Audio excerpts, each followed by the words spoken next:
Welcome to History Adventuring. This is episode number 211. I'm Brad Hall, and today we're looking at why public buildings in Phoenix went from elaborate to boring. As someone who has always wanted to be an architect, but couldn't do the math, I've always had a fascination with buildings, especially public buildings, and in my lifetime I've watched them become dull and boring. No, it's not a conspiracy, man. It just has to do with spending taxpayers' money. Elaborate, expensive buildings had been getting a lot of backlash from taxpayers who were complaining that they were seeing a waste of money, and by the 1980s, cities like Phoenix had heard. And the trend turned into seeing if a public building could be made to look as if it had been built as inexpensively as possible. This pleased a lot of taxpayers, but for people like me, it was a disappointment.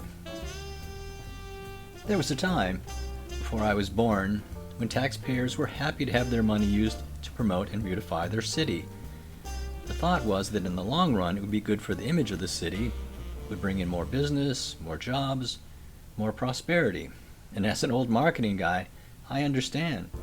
Cities are like anything else, judged quickly on appearance. Bright and shining buildings not only are expensive, they look expensive and prosperous, like meeting a man in a nice suit or a woman in a beautiful dress. Okay, I'll admit that I've never earned enough money in my life to be all that concerned with taxes. I've known a lot of deep pocket people who sadly watch the government take away up to a third of their income, and that's gotta hurt. I've never been in that bracket, so I don't know. And those wealthy people have very strong voices if they feel that the money that's being taken from them is going to waste. And so fancy buildings, elaborate art displays, and anything else that looked like it cost a lot started to fade away. I won't point out any buildings in Phoenix for fear of making it look like I'm criticizing them, but many were built to look as if they were built on a very tight budget.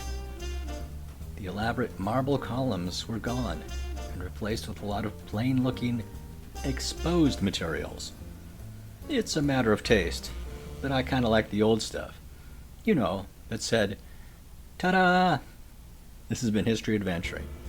I'll talk to you later.